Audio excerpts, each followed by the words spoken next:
Des fractions en décimaux, deux écritures mathématiques qui sont étroitement liées. Sur cette droite graduée, les graduations sont espacées d'un centième de l'unité. Je pose le 0 au début de ma droite. Voici ma question. Où vais-je positionner le 1 ? Ce sont des centièmes. Nous savons que pour obtenir une unité, il faut 100 centièmes. En effet, 1 est égal à 100 centièmes. Je vais donc pouvoir compter. Il va falloir compter 100 graduations et pour cela, on va s'organiser un peu et mettre des repères toutes les 10 graduations. En voilà donc une bleue qui vient d'être posée. On arrive alors à 10, puis 20, 30, 40, 50, 60, 70, 80, 90, 100. Voilà où se situent les 100 centièmes. Voilà où nous allons pouvoir positionner notre unité. Maintenant, concentre-toi sur les graduations bleues. En combien mon unité est-elle partagée ? 1, 2, 3, 4, 5, 6, 7, 8, 9 et 10. Elle est partagée en 10 et maintenant, j'aimerais bien que tu me dises quelle valeur nous pourrions indiquer sous la graduation bleue que je t'indique. Eh bien, puisque cette unité est partagée en 10 et que cette graduation bleue est la première graduation, nous allons pouvoir indiquer 1 dixième. On peut ensuite continuer. 2 dixièmes, 3 dixièmes, 4 dixièmes, 5 dixièmes, 6 dixièmes, 7 dixièmes, 8 dixièmes, 9 dixièmes. On sait que 1 est égal à 10 dixièmes. Il est inutile d'indiquer alors 10 dixièmes puisque nous avons déjà le 1 qui est positionné.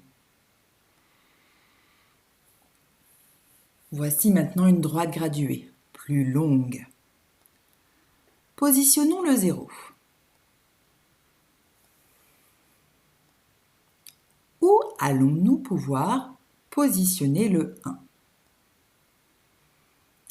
On sait que 1, c'est égal à 10 dixièmes. Il va donc falloir compter 10 graduations bleues. 1 dixième, 2 dixièmes, 3 dixièmes, 4 dixièmes, 5 dixièmes, 6 dixièmes, 7 dixièmes, 8 dixièmes, 9 dixièmes. Voilà l'endroit où nous allons pouvoir positionner la première unité. Cherchons maintenant à positionner le 2. Puisque le 1 est égal à 10 dixièmes, on sait alors que le 2 est égal à 20 dixièmes. On peut continuer de compter. 11, 12, 13, 14, 15, 16, 17, 18, 19 et le 20 qui sera l'endroit où on pourra positionner la deuxième unité, puisque 2 est égal à 20 dixièmes.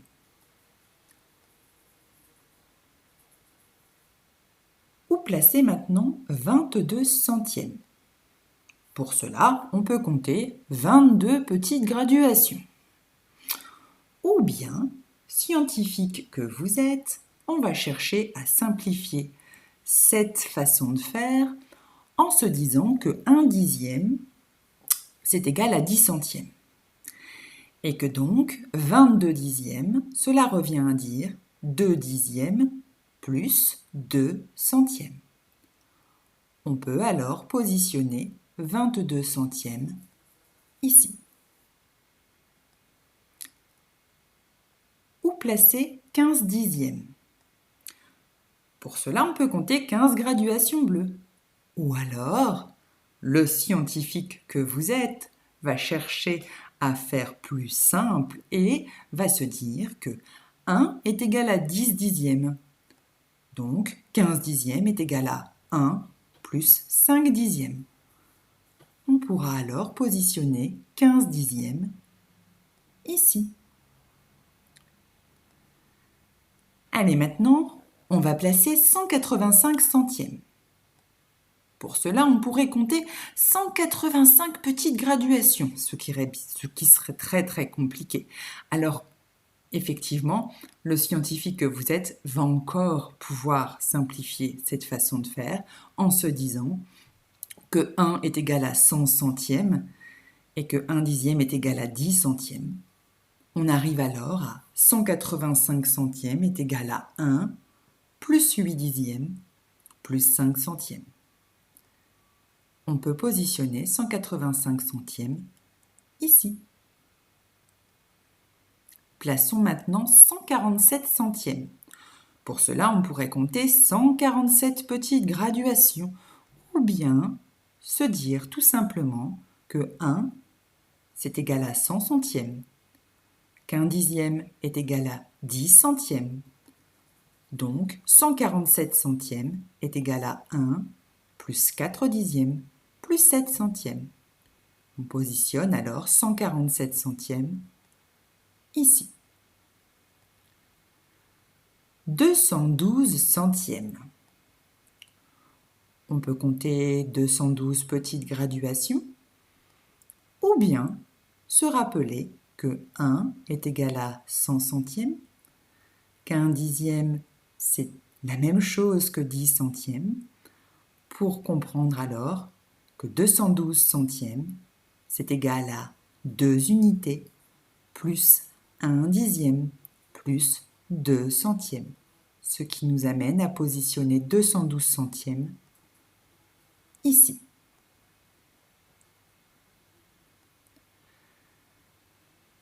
Nous allons essayer de nous passer de la droite graduée. Pour vous aider, je vous ai mis les égalités mises en évidence en haut de l'écran, à gauche.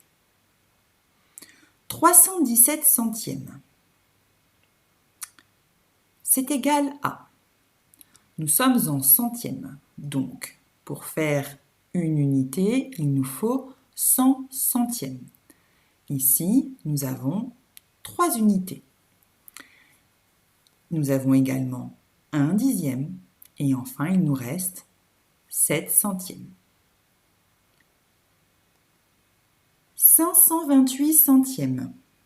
1 est égal à 100 centièmes, donc ici nous avons 5 unités. Nous avons ensuite 2 dixièmes et enfin 8 centièmes. 49 centièmes. Une unité est égale à 100 centièmes. Ici, nous n'avons pas d'unité. Nous avons ensuite 4 dixièmes et enfin 9 centièmes.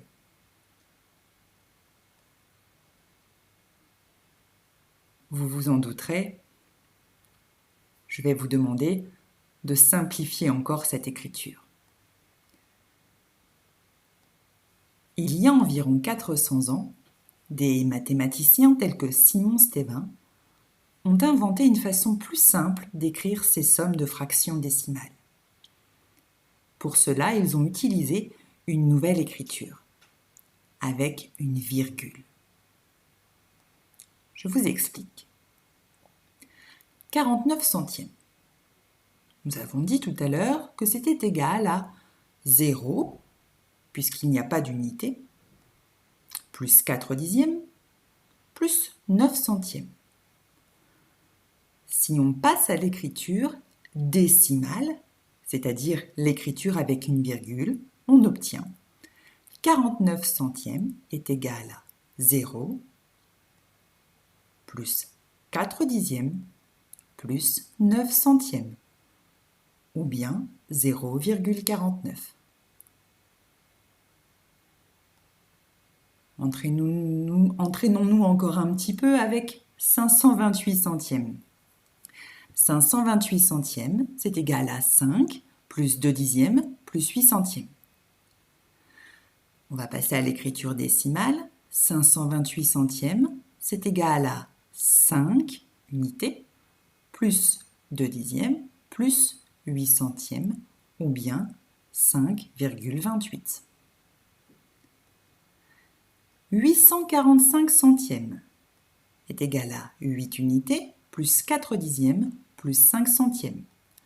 Passons à l'écriture décimale. C'est égal à 8 unités plus 4 dixièmes plus 5 centièmes ou bien 8,45. C'est facile? D'accord. Alors, un peu plus difficile. 2845 millièmes. C'est égal à 2, puisque il faut 1000 millièmes pour faire une unité, et nous en avons 2000. 2 donc plus 8 dixièmes, plus 4 centièmes, plus 5 millièmes. Si on passe à l'écriture décimale, on va alors avoir 2 plus 8 dixièmes, plus 4 centièmes, plus 5 millièmes, ou 2,845. 845 millièmes maintenant. C'est égal à 0. Il nous faut 1000 millièmes pour faire 1 et nous n'en avons que 845. Il n'y a donc pas d'unité. 0 plus 8 dixièmes plus 4 centièmes plus 5 millièmes. Passons à l'écriture décimale. On obtient alors 845 millièmes est égal à 0 plus 8 dixièmes plus 4 centièmes plus 5 millièmes ou 0,845.